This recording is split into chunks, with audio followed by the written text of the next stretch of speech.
الحمد لله نحمده ونستعينه ونستغفره ونعوذ بالله من شرور أنفسنا ومن سيئات أعمالنا من يهده الله فلا مضل له ومن يضلله فلا هادي له أشهد أن لا إله إلا الله وحده لا شريك له وأشهد أن محمدا عبده ورسوله اللهم صل على محمد وأزواجه وذريته كما صليت على آل إبراهيم وبارك على محمد وأزواجه وذريته كما باركت على آل إبراهيم إنك حميد مجيد رب اشرح لي صدري ويسر لي أمري واحلل عقدة من لساني يفقهوا قولي رب زدني علما سبحانك لا علم لنا إلا ما علمتنا إنك أنت العليم الحكيم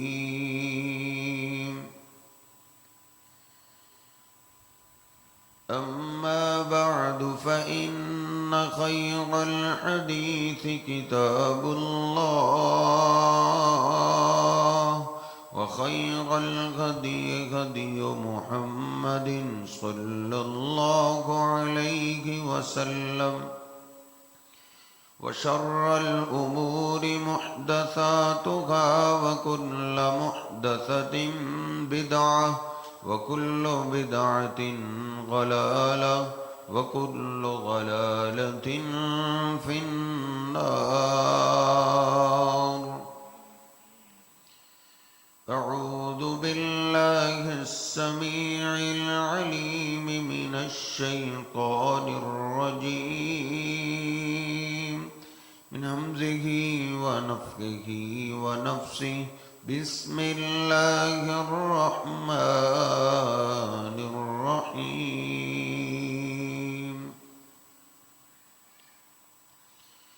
يا أيها الذين آمنوا اتقوا الله حق تقاته ولا تموتن إلا وأنتم مسلمون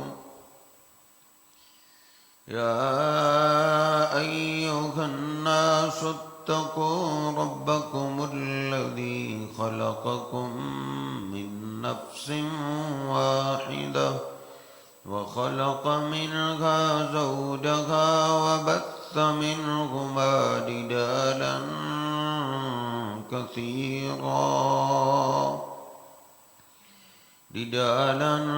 كثيرا ونساء واتقوا الله الذي تساءلون به والأرحام إن الله كان عليكم رقيبا يا أيها الذين آمنوا اتقوا الله وقولوا قولا سديدا يصلح لكم أعمالكم ويغفر لكم ذنوبكم ومن يطع الله ورسوله فقد فاز فوزا عظيما سبحان ربك رب العزة عما يصفون وسلام على المرسلين والحمد لله رب العالمين.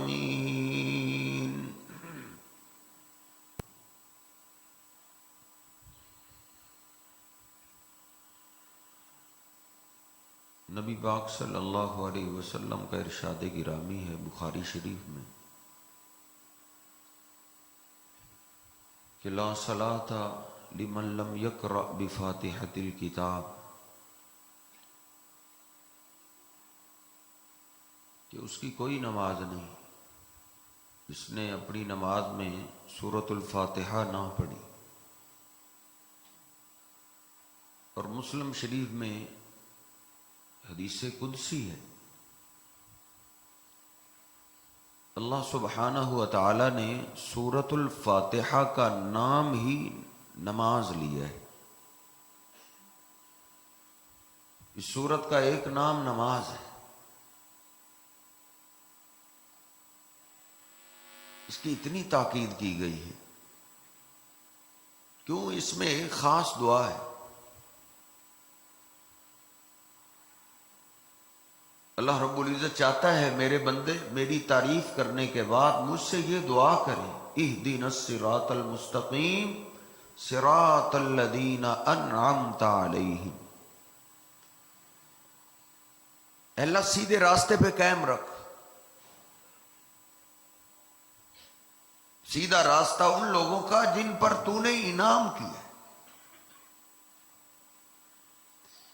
انعام یافتہ لوگ، عظیم لوگ گزرے. اللہ سبحانہ و تعالی نے 5ویں پارے سورۃ النساء میں انعام یافتہ لوگوں کا تفصیل سے ذکر کیا ہے. وَمَن يُطِعِ اللَّهَ وَالرَّسُولَ فَأُولَٰئِكَ مَعَ الَّذِينَ أَنْعَمَ اللَّهُ عَلَيْهِم مِّنَ النَّبِيِّينَ وَالصِّدِّيقِينَ وَالشُّهَدَاءِ وَالصَّالِحِينَ. اللہ کہتا ہے جو اللہ اور اس کے رسول کی اطاعت کرتا ہے، جو میرے حبیب کے دین پہ اپنی زندگی گزارتا ہے، تو اللہ سبحانہ و تعالی ان کو قیامت کے دن انعام یافتہ لوگوں کا ساتھ دے گا. انعام یافتہ کون؟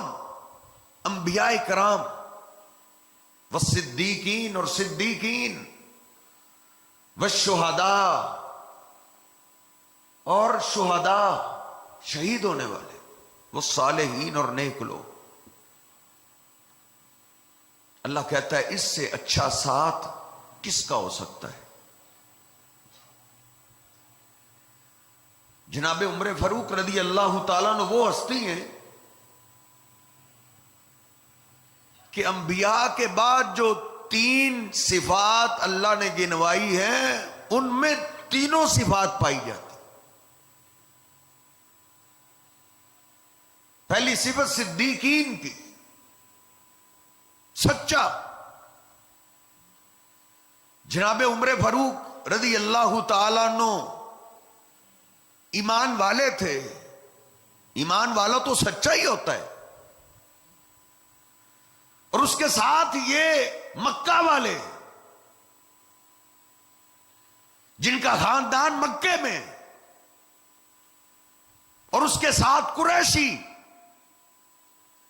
یہ تو آپ بخوبی جانتے ہیں مکہ کے لوگ سخت ضرور تھے لیکن کھرے تھے. جو ایمان لایا ہے وہ علل اعلان ایمان لایا ہے،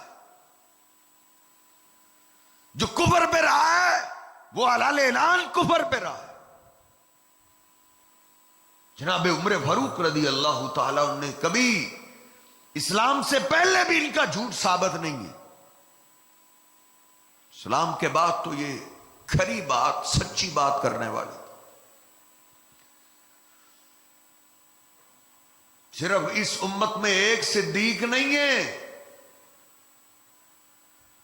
بخاری شریف میں، مسلم شریف میں نبی پاک صلی اللہ علیہ وسلم کی حدیث پاک ہے، علیکم بالصدق فإن الصدق یہدی الی البر فإن البر یہدی الی الجنہ. آپ فرماتے ہیں سچائی کو لازم پاؤ، جب بات کرو سچی کرو، سیدھی بات کرو، کیونکہ سچ انسان کو نیکی کی طرف لے جاتا ہے، جھوٹ انسان کو گناہ کی طرف لے جاتا ہے. بندہ جرم جھوٹ کے سہارے پہ کرتا ہے کہ مانوں گا ہی نہیں، ماننا ہی نہیں. جس کو پتا ہے میں نے جھوٹ نہیں بولنا، سچ بولنا ہے، یہ سچ والی عادت انسان کو گناہوں سے بچاتی ہے اور نیکیوں کی طرف لے کر جاتی. اور آگے آپ نے کیا فرمایا؟ وما یزال الرجل یصدق ویتحری الصدق حتی یکتب عند اللہ صدیقا. انسان ہمیشہ سچ بولتا رہتا ہے، سچ کی تلاش میں رہتا ہے، سچ نہیں چھوڑتا. نبی پاک صلی اللہ علیہ وسلم فرماتے ہیں حتیٰ کہ اتنا سچ بول کے وہ اتنا سچا ہو جاتا ہے، اللہ کے ہاں اس کو صدیق لکھ دیا جاتا ہے کہ یہ صدیق ہے. جناب عمر فاروق سچ بولنے والے، نبی پاک صلی اللہ علیہ وسلم کے ہاتھ پکڑ کے جا رہے تھے تو اپنے دل کی بات کا اظہار کرنے لگے. لانتا حب الیہ من کل شیء الا نفسی. اللہ کے حبیب میں آپ سے بڑا پیار کرتا ہوں، سب سے زیادہ، ماں باپ سے، اولاد سے، مال و دولت سے، سوائے اپنی جان کے. سیدھی بات ہے، جان ہر ایک کو پیاری ہے، جان سے زیادہ نہیں، باقی کل کائنات سے زیادہ میں آپ سے پیار کرتا ہوں. تو نبی پاک صلی اللہ علیہ وسلم نے کیا فرمایا؟ لا یا عمر، لا یا عمر. اے عمر پھر ابھی ایمان مکمل نہیں ہوا. مجھے میرے رب کی قسم تم میں سے کوئی اس وقت تک ایماندار نہیں ہو سکتا جب تک اپنی جان سے بھی زیادہ مجھ سے پیار نہ کرے. جناب عمر فاروق تھوڑا پوچھے اللہ کے حبیب انت احب الی من نفس، اب تو آپ میری جان سے بھی مجھے زیادہ عزیز ہیں. آپ نے فرمایا الان یا عمر، اے عمر اب تیرا ایمان مکمل ہوا ہے، اب تیرا نقص ختم ہوا ہے. تو میرے صاحب جان کا مطلب یہ ہے کہ انسان کو اپنا پوری زندگی، پورا جسم نبی پاک صلی اللہ علیہ وسلم کے طریقے کے مطابق، پورے جسم میں سے کوئی بھی حصہ ایسا نہیں ہونا چاہیے جس میں اپنی مرضی ہو. جناب عمر فاروق رضی اللہ تعالی پھر ساری زندگی رسول اللہ صلی اللہ علیہ وسلم کے طریقے کے مطابق انہوں نے گزارا، نافرمانی کا سوال بھی نہیں. بخاری شریف میں نے آج ہی پڑھا ہے، جناب عمر فاروق رضی اللہ تعالی نے ایک قافلے میں ساتھیوں سے باتیں کر رہے تھے، وَهُوَ يَحْلِفُ بِأَبِيهِ. عمر فاروق رضی اللہ تعالی نے باتوں باتوں میں اپنے باپ کی قسم اٹھائی کہ مجھے میرے باپ کی قسم ہے. فناداہ رسول اللہ، عمر فاروق رضی اللہ تعالیٰ عنہ کو نبی علیہ السلام نے آواز دی، عمر لا تحلفوا بآبائکم، کوئی بھی تم میں سے اپنے باپ کی قسم نہ اٹھائے. من کان حالفا فلیحلف باللہ، جو تم میں سے قسم اٹھانا چاہے، سچی اٹھانا چاہے تو وہ اللہ کی قسم اٹھائے۔ جناب عمر فاروق رضی اللہ تعالیٰ فرماتے کہ اس کے بعد ما حلفت غیر اللہ قط، کہتے ما حلفت غیر اللہ قط، کہتے ہیں کبھی بھی میں نے اللہ کے سوا کسی کی قسم نہیں اٹھائی، ذاکرن ولا آصرن، اگر کسی اور نے قسم اٹھائی ہے غیر اللہ کی، لوگوں کو بتانے کے لیے بھی میں نے وہ قسم نہیں اٹھائی۔ آج کل تو خیر مسلمانوں نے بڑی قسمیں یاد کر، کوئی کہتا ہے مجھے نہیں باپ کی قسم، کوئی کہتا ہے نہیں مجھے ماں کی قسم ہے، کوئی کہتا ہے مجھے دودھ کی قسم ہے، کوئی کہتا ہے میں روزی کے اڈے میں بیٹھا ہوں، کوئی کہتا ہے رزق میرے ہاتھ میں۔ ہم نے تو طرح طرح کی قسمیں بنا لی ہیں، لیکن نبی پاک صلی اللہ علیہ وسلم نے صحابہ کرام کو ایک دفعہ روک دیا، پھر سوال ہی نہیں پیدا ہوتا، اس کی نافرمانی ہوتی۔ جناب عمر فاروق رضی اللہ تعالی نبی پاک صلی اللہ علیہ وسلم کی اطاعت اور فرما برداری کرنے والے تھے، اپنے آپ کو روک دینے والے تھے، اپنے آپ کو ٹوک دیا کرتے تھے۔ صحیح البخاری میں امیر المومنین عمر فاروق رضی اللہ تعالی تشریف فرمائے،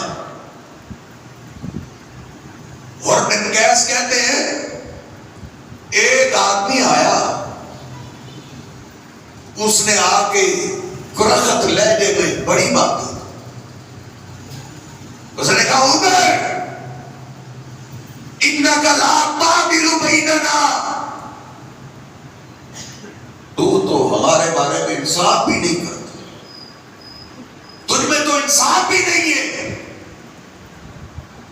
اگر اللہ نے تجھے حاکم وقت خلیفہ بنا دیا ہے تو ہم نے انصاف کیا کر۔ جناب عمر فاروق رضی اللہ تعالی غصے میں آ گئے، چہرہ غصے سے سرخ ہو۔ دشمن بھی مانتے ہیں کہ ہم زمین پہ انصاف کرتے ہیں، اور تو کہتا ہے ہم انصاف بھی نہیں کرتے۔ اور بن قیس کہتے ہیں کہ میں نے دیکھ لیا کہ اس کی اب خیر نہیں، تو میں نے کہا امیر المومنین،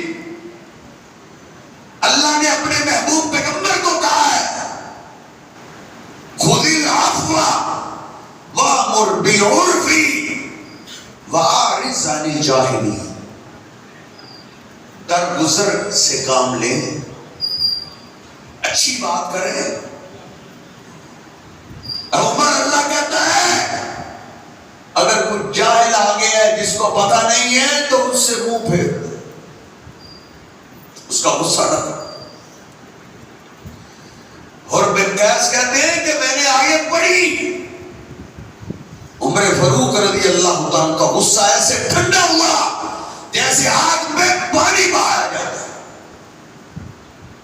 کان وقافا لکتاب اللہ، فوراً غصہ ٹھنڈا ہو گیا، اس سے منہ پھیر لیا۔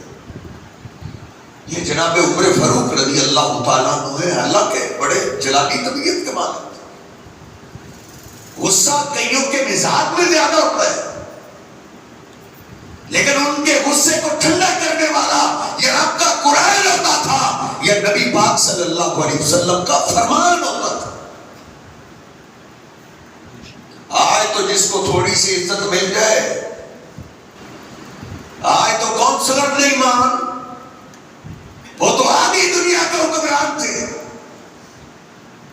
والقاسمین الغیظ والعافین عن الناس واللہ یحب المحسنین، اللہ بھی کہتا ہے غصے کو پی جانے والے، لوگوں کو معاف کر دینے والے، ایسے بندوں سے اللہ پیار کرتا ہے، اللہ محبت کرتا ہے۔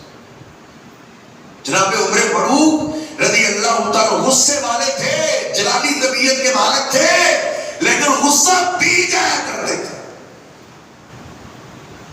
آج بھی ہے کوئی غصے کو پینے والا؟ آج تو ایک دوسرے سے بڑھ کے معاملہ۔ رات کو بھی یہی بات ہو رہی تھی کہ پاکستانیوں کی آدھی تباہی ہم نے غصے سے کر لی، جیلیں بھری پڑی غصے سے۔ نبی پاک صلی اللہ علیہ وسلم کے پاس بخاری شریف میں ایک سیاحی آیا، اللہ کے حبیب سفر پہ جانا، اور اسے یا رسول اللہ مجھے خاص وصیت کیجئے، لمبے سفر پہ جانا ہے، اس وصیت کو میں پلے سے باندھوں تو اللہ مجھے مصیبتوں سے بچا۔ تو آپ نے فرمایا لا تحزن، لمبے سفر پہ جانا ہے تو حوصلے سے سفر کرنا ہے، راستے میں غصہ نہیں کرنا، لا تحزن۔ اپنے جوان بیٹوں کو گھر سے نکالتے وقت یہ وصیت کیا کرے، بیٹا لا تحزن، غصہ نہیں کرنا، بڑی بڑی آفتوں سے بچ جائے۔ ناک کی خیر ہے، نبی پاک صلی اللہ علیہ وسلم کی سنت پہ حدیث پہ عمل کرتے ہوئے غصہ چھوڑ دو، دنیا کی بڑی بڑی آفتوں سے بچ جائے۔ جیلوں میں جا کے دیکھو، کسی کو پوچھو بھائی تم ادھر، وہ کہتا ہے جی بس جی قاری صاحب مجھے فلاں نے گالی دی، غصہ آ گیا۔ تو پھر تم نے کیا کیا؟ میں نے کہا یہ مجھے گالی دیتا ہے، اس کو جرأت کیسے ہوئی؟ میں نے اس کو مار دیا، اس کو قتل کر دیا ہے، اور اب جیل میں صبح و شام گالیاں کھاتا ہے۔ ادھر جا کے جو گالیاں برداشت کر رہی تھی تو ادھر ہی کر رہے۔ آپ فرماتے ہیں سفر پہ جا رہے ہو، لا تغضب، غصہ نہیں کرنا۔ اور موٹر سائیکلیں چلانے والے نوجوانوں، گاڑیاں چلانے والوں، سفر کے درمیان لا تغضب، غصہ نہیں کرنا بیٹا۔ تیرے ماں باپ زندہ ہی مر جائیں گے اگر تو نے غصہ کیا، ان کے دکھ درد کو تو نہیں جانتا۔ لا تغضب، غصہ چھوڑو۔ بخاری شریف میں نے آج ہی پڑھا، آپ نے فرمایا لیس الشدید بالسرعہ، بھلا پہلوان کون ہے؟ پہلوان جانتے ہو کون ہوتا ہے؟ صحابہ نے عرض کیا اللہ کے نبی پہلوان وہی ہے جو طاقت میں سب سے زیادہ، جو کشتی کرے تو اس کو کوئی ہرا نہ سکے۔ آپ نے فرمایا نہیں، پہلوان وہ نہیں ہے، وہ کالجوں اور یونیورسٹیوں میں پڑھنے والوں، پہلوان وہ نہیں ہے۔ پوچھا کہ اللہ کے نبی پہلوان کون ہے؟ آپ نے فرمایا انما الشدید الذی یملک نفسہ عند الغضب، پہلوان وہ ہے جو غصے کے وقت اپنے آپ پہ قابو پائے، اپنے آپ پہ کنٹرول کر۔ بڑا غصہ آتا ہے، میرے باپ کے تعلقات بڑے وزیروں کے ساتھ، مشیروں کے ساتھ، ہمارے پاس دولت بڑی ہے، میرے ساتھ میرے کلاس فیلوز اسٹوڈنٹس میرا ساتھ دینے کے لیے تیار ہوتے، یہ تیری بھول ہے، تجھے ایک گولی لگی نہیں، تجھے کوئی تیرا ساتھی نظر نہیں آنا، تو کو نوز باللہ اللہ کا رسول نہیں ہے کہ تجھ پہ سارے جانے قربان کر دے۔ لا تغضب، کسی کا سہارا لے کے غصہ نہیں کرنا۔ جناب عمر فاروق رضی اللہ تعالیٰ عنہ، ان کو بھی فطرتی طور پہ جلال آتا تھا، غصہ آ جاتا تھا، لیکن وہ غصہ پی جایا کرتا تھا۔ نبی پاک صلی اللہ علیہ وسلم نے ان کی تربیت ہی ہوتی تھی، غصہ پی جاتا تھا۔ جناب ابوبکر صدیق رضی اللہ عنہ سے جو جھگڑا ہوا تھا، جناب عمر فاروق کو فطرتی طور پہ وہ غصہ ہی آیا تھا. جناب صدیق بھی چلے گئے، عمر غلطی ہو گئی، مجھے معاف کر دو، مجھے معاف کر دو. ادھر تو ماشاءاللہ ساری گرم تارے ہیں، ٹھنڈی ہے کوئی، لیکن ادھر جناب صدیق رضی اللہ تعالیٰ کی نرمی پہ قربان تھے. معافی مانگتے مانگتے دروازے پہ پہنچ گئے. عمر یار مجھے معاف کر دو. فَأَغْلَقَ بَابَهُ عَلَى وَجْهِهِ، انہوں نے دروازہ بند کر دیا، کوئی معافی نہیں. جناب ابوبکر صدیق رضی اللہ عنہ ادھر سے روتے ہوئے بیٹھے، سیدھے نبی پاک صلی اللہ علیہ وسلم کے پاس پہنچے جہاں جانا چاہیے تھا. کیوں رو رہے ہو؟ اللہ کے حبیب مجھ سے غلطی ہوئی ہے، میرا بھائی عمر مجھے معاف نہیں کر. دیکھو دیکھو جن کی فطرت میں غصہ تھا، والکاظمین الغیظ، انہوں نے اسلام کو قبول کیا، انہوں نے اپنے غصے کو بھی اسلام پہ کیسے ڈال کے رکھ دیا. تھوڑی دیر کے بعد غصہ ٹھنڈا ہوا، گھر سے روتے ہوئے. اچھا تیرا بھائی تجھ سے معافی مانگ رہا تھا اور معافی مانگتے مانگتے تیرے دروازے پہ آیا، تو نے ان کو معافی نہیں کہا. تیرا اتنا سخت غصہ. ادھر سے نکلے، سیدھے گئے جناب ابوبکر صدیق رضی اللہ عنہ کے دروازے پہ. کس لیے گئے ہیں؟ معافی مانگنے والے ہمارے دروازوں پہ آ جاتے ہیں، ہم دھتکار دیتے ہیں. یہ دیکھ معاف کرنے کے لیے دروازے پہ آئے. ابھی ایک دن بھی نہیں گزرا، اگلی نماز کا ٹائم بھی نہیں آیا. ہمارے غصے کو تو میرے صاحب عیدیں گزر گئی، ہم نے تو کئی سال گزار دیے.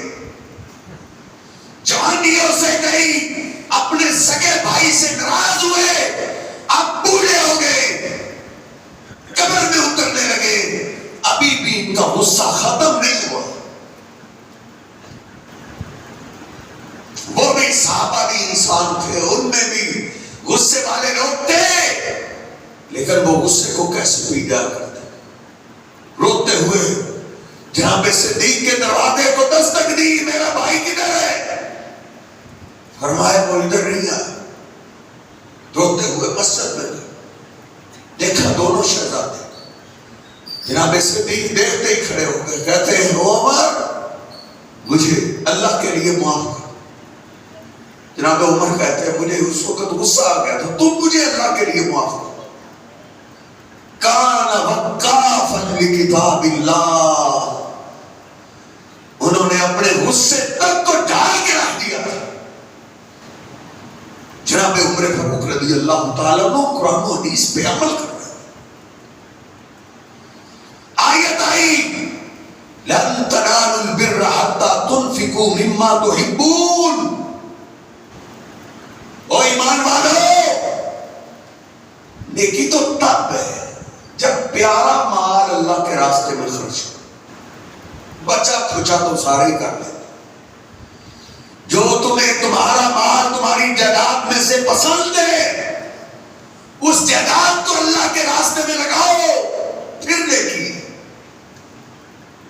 بخاری شریف میں لکھا ہے جناب عمر فاروق رضی اللہ تعالیٰ عنہ نبی پاک صلی اللہ علیہ وسلم کی خدمت میں حاضر ہوئے. عرض کرتے اللہ کے حبیب جتنی بھی میرے پاس دولت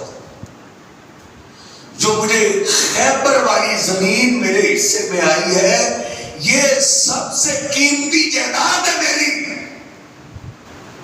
اور زمین بھی بڑی قیمتی اور مجھے پسند ہے.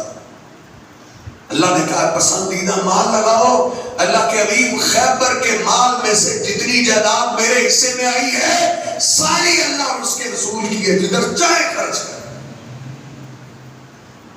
کان وقافا لکتاب اللہ، انہوں نے قرآن و حدیث پہ اپنے آپ کو ڈھالا، انہوں نے جانیں قربان کیا، مال قربان کیے، جائیدادیں قربان کی. کون کہتا ہے وہ مال لینے کے لیے مسلمان ہوئے تھے؟ نہیں، تجھے دھوکہ دیا گیا ہے. وہ تو ساری زندگی مال لٹاتے رہے. وہ تو سوچ بھی نہیں سکتا جتنی جائیدادیں انہوں نے قربان. نبی پاک صلی اللہ علیہ وسلم نے فرمایا آج لاؤ، جو اس قافلے کو تیار کرے گا میں اس کو جنت کی ضمانت دیتا ہوں. عمر کھڑے ہوئے کہتے ہیں میں نے دھار لی، آج جنت کا معاملہ ہے، میں نے اپنے آپ سے کسی کو بڑھنے نہیں دے، سب سے زیادہ خرچ میں کروں، صدیق سے بھی خرچ زیادہ میں کروں گا. کر گئے، آدھی جائیداد آدھا مال دے گئے. آپ نے پوچھا ماں بقی تلیا میں عمر گھر والوں کے لیے بھی کچھ چھوڑا یا نہیں چھوڑا؟ اللہ کے بھی مثلا جتنا لایا وہ اتنا ہی چھوڑ گیا، آدھا مال لیا ہے. وہ خرچ کرنے والے تھے. حضرت جی وہ اللہ کے آگے حاجی اختیار کرنے والے تھے، وہ تواضع اختیار کرتے تھے. اور جب وہ خلیفۃ المسلمین بن گئے تو پھر تو ان کا مشہور مقولہ ہے سید القوم خادم، قوم کا سردار ان کا خادم ہوتا ہے. پھر انہوں نے قوم کا خادم بن کے بتایا. خلیفۃ المسلمین امیر المومنین بننے کے بعد وہ خادم بنے. کیسے خادم؟ دن کو لوگوں کے درمیان فیصلے کرتے اور رات کو بھی سوتے نہیں تھے. اور کیا کہتے تھے؟ لو ماتت جبی بشط الفرات، اگر فرات کے کنارے پہ بکری کا بچہ بھی مر گیا تو لخاف عمر ڈرتا ہے کہیں اس کا حساب اللہ نہ لے، اس کا حساب اللہ نہ لے. جناب عمر فاروق رضی اللہ تعالی پھر رات کو پہرے کے لیے کھڑے ہو جاتے ہیں، پہرا دیتے، کروٹیں بدلتے بدلتے ان کو نیند نہیں آتی تھی. آج تو لوگ اس حکومت کو پھولوں کی مالا سمجھتے ہیں نا، لیکن وہ اصل قوم کے خادم بنے. البدایہ والنہایہ میں لکھا ہے رات کو غلام کو ساتھ لیا، کہا غلام اسلم یہ خانہ بدوش لوگ آئے ہوئے، کبھی پتہ کریں کیسے گزران ہوتا. رات کی تاریکی میں گھر سے نکلے، خیموں کے پاس گئے، دیکھا ایک خیمے میں بچے رو رہے ہیں. امیر المومنین عمر فاروق رک گئے، اس ٹائم بچے کیوں رو رہے ہیں؟ اپنے اپنے بچوں کی فکر کرنے والوں، اپنے رعایا کے بچوں کی بھی فکر کی. یہ تھے خلیفۃ المسلمین. بڑھیا سے پوچھا اللہ کی بندی یہ بچوں کو کیوں رلا رہے ہو؟ اس نے روتے ہوئے کہا میں رلا رہا ہوں. اللہ کے بندے کیا تم اپنا کام کرو، کہا مجھے بتاؤ تو صحیح، ہو سکتا ہے میں تمہاری کوئی ہیلپ کر دوں. کہا بھائی تمہیں کیا بتاؤں، عمر ایک ہمارا خلیفہ بن گئے، اس کو کوئی پتہ نہیں، کوئی فکر نہیں، ان کی رعایا کی کیا حالت ہے، کیا ہوا ہے؟ کہا ہمارے پاس کھانے کے لیے کچھ نہیں ہے، یہ بچے بھوک سے رو رہے ہیں، دن کو انہوں نے کھیل کود کے انہوں نے دن تو گزار دیے، لیکن اب رات کو بھوک کی وجہ سے ان کو نیند نہیں گا. یہ چولہے پہ جو ہنڈیا پڑی ہے، یہ جو چولہا کر رہا ہے، اس ہنڈیا میں کھانا نہیں ہے، میں نے پتھر رکھے ہوئے کہ بچے دیکھے کھانا پک رہا ہے، انتظار کرتے کرتے ان کو نیند آ گئی، لیکن بھوک کی شدت کی وجہ سے میرے بچوں کو نیند نہیں آ رہی۔ انسان اپنی بھوک تو برداشت کر لیتا ہے، بچوں کی بھوک تو نہیں نا برداشت۔ امیر المومنین رونے لگے، کہا تم نے امیر المومنین کو بتانا تھا۔ وہ امیر المومنین کس چیز کا ہے کہ میں نے ہی اس کو بتانا تھا۔ غلام اسلم بتاتا ہے، سسکیے لیتے ہوئے روتے ہوئے پلٹے، گودام میں پہنچے، راسن اٹھایا، غلام کو کہا میرے کندھے پہ رکھو۔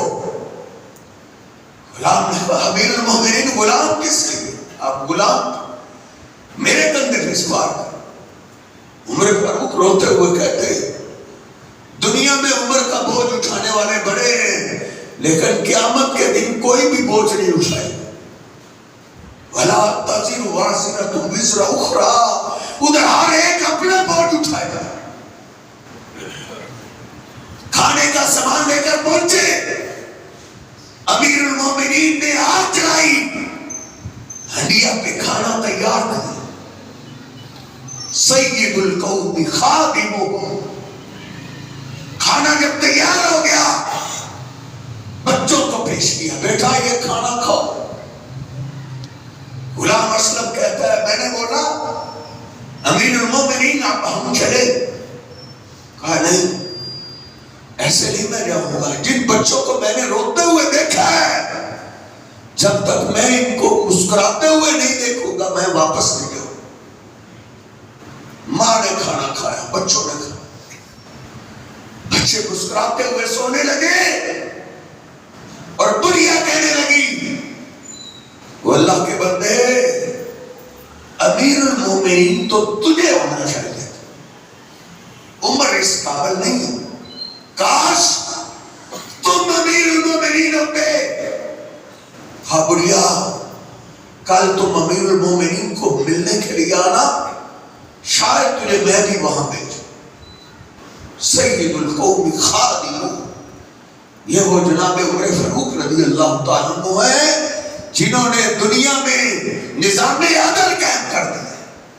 اللہ سبحانہ و تعالیٰ سے دعا کی اللہ ہمیں بھی کوئی انصاف کرنے والا ایسا حکمران عطا کر جو اپنی رعایا کا خیال رکھے۔ ادھر تو سب اپنے گھر کو سنبھالتے ہیں، اپنے رشتہ داروں کو سنبھالتے ہیں، بیرون ملک اپنی پراپرٹی جدادیں بنانے میں لگے ہوئے ہیں، رعایا کی کون خبر رکھتا ہے؟ لیکن وہ خوش نصیب لوگ تھے جن کو حکمران ایسے ملے، حکمرانوں کو اپنے گھر سے بھی زیادہ، اپنی جان سے بھی زیادہ اپنی رعایا کی فکر ہوتی تھی۔